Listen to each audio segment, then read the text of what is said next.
Tonight on Season Pass, high school baseball and softball are in action. We'll look around the Concho Valley just ahead. The #1 Angelo State Rams played a series against Texas A&M Kingsville. Highlights from Foster Field coming up. Also, playoff action is heating up on the court. All the sights and sounds from the NBA coming up as well. Football players' dreams were made during the NFL draft.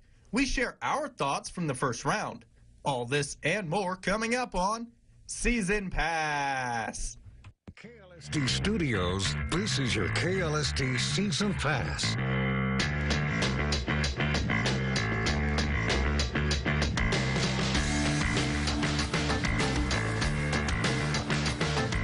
Here's your host, Andrew Nepson. Hello and welcome to Season Pass. I'm your host, Ryan Reynolds. It's win or go home season for high school softball, and playoff action is heating up right here in the Concho Valley. The bi-district round began on Monday with a handful of games, so let's not waste any more time. Let's get right to it, starting with Miles hosting Junction. Bi-district round of the playoffs, the Lady Dogs hosting the Lady Eagles of Junction, and Miles poured it on early. Bottom first, Miles up 1-0, and they add to it. Reagan Southwick slaps this ball to left center. It hits the wall, and Cambry Schwartz comes in to score.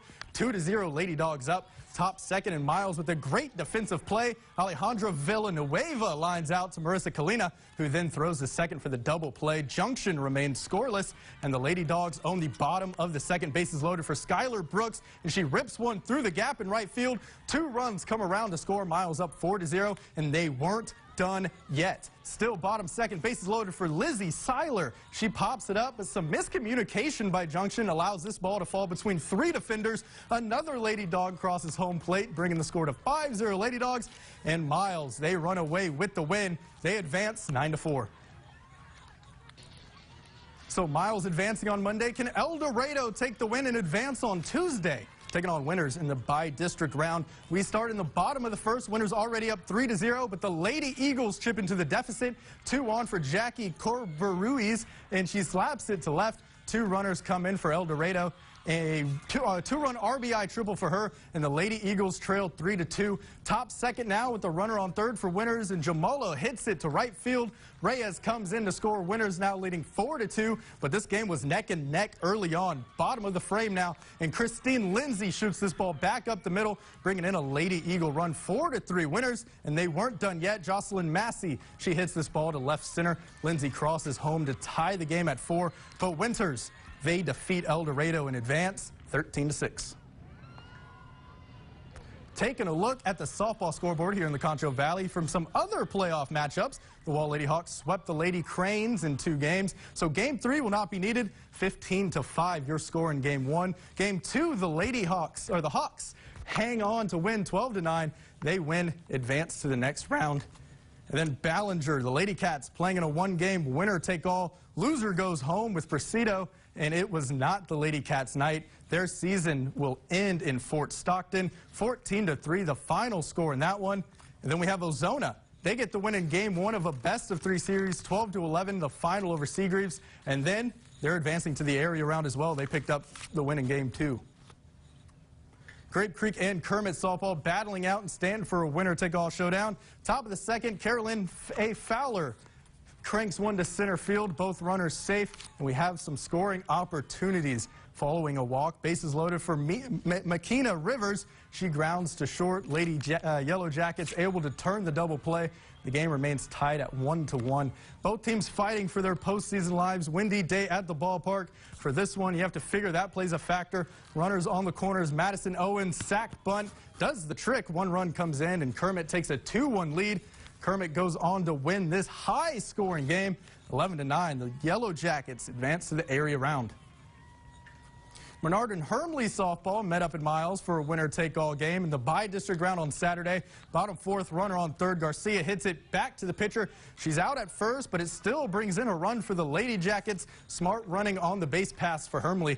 They lead.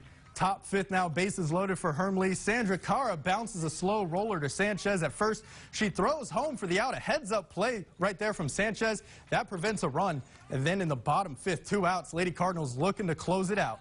Morgan Carrion strikes out Copeland looking. Lady Cardinals win 21-3. That's not a typo. And advance to the area round. Central playing its last game of the regular season on Friday, this one against Haltom. And there were a lot of smiles and hugs pregame for Senior Day. Gunnar Couch on the mound. Central, they honored their 13 seniors, looking to go out on a winning note. The Buffaloes were looking to spoil it. Top first, 2-1 for Sebastian Ojeda, and he smacks this ball to left center field. That clears the bases. Both runners come in for Haltom, and the Buffaloes lead 2-0. They weren't done there, though. Runner on third for Max Goodman, and he hits this one past the diving shortstop. In comes Ojeda, and Haltom is in front 3-0. Bottom first now, and the Bobcats get some of those runs back. Runner on third for Nixon Brandon. He drops this ball into right field. Rance Rosas touches home plate. Central trailing 3-1, trying to get back into this thing early. And then Central and Haltom, yep, they put a lot of runners in scoring position early in this game. Still bottom first, runner on third. And Oscar Nino rockets this ball back towards third. Fielder can't handle it. That brings in a Bobcat to bring the score to 3-2 Haltom. And Central protects home turf. They win 8-4.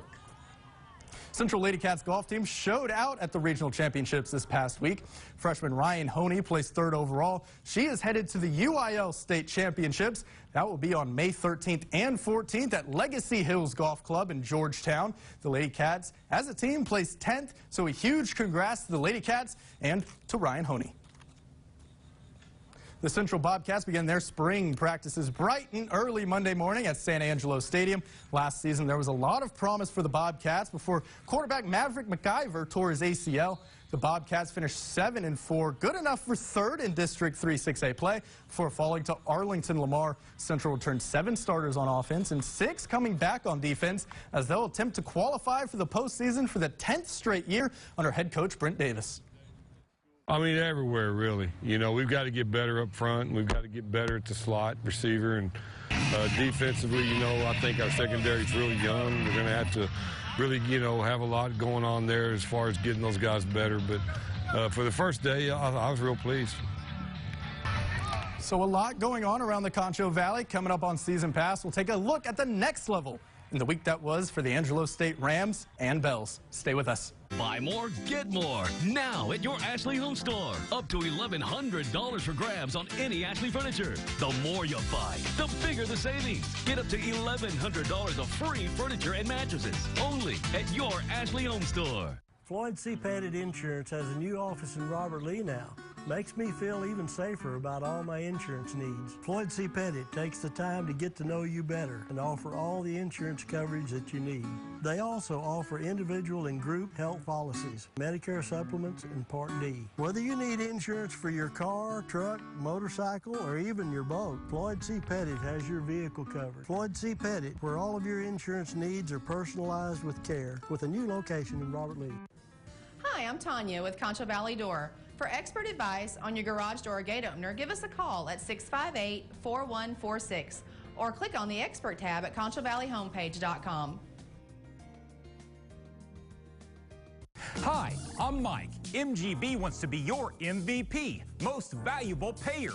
Bring your gold, silver, and diamonds to MGB, and you'll say, I sold gold, and I like Mike. On Avenue N by Angelo State. You know that feeling you get when you find money in an unexpected place, like your jacket pocket? That's the same feeling you get when you get the best price, or what we call the best price. Get a new 2019 Nissan Maxima, just $28,877. Or a new 2019 Nissan Murano, just $26,977. Jim Bass Cars and Trucks, Houston Hart Garden Road, or 24/7 at BassMuch.com. Buy more, get more. Now at your Ashley Home Store. Up to $1,100 for grabs on any Ashley furniture. The more you buy, the bigger the savings. Get up to $1,100 of free furniture and mattresses. Only at your Ashley Home Store.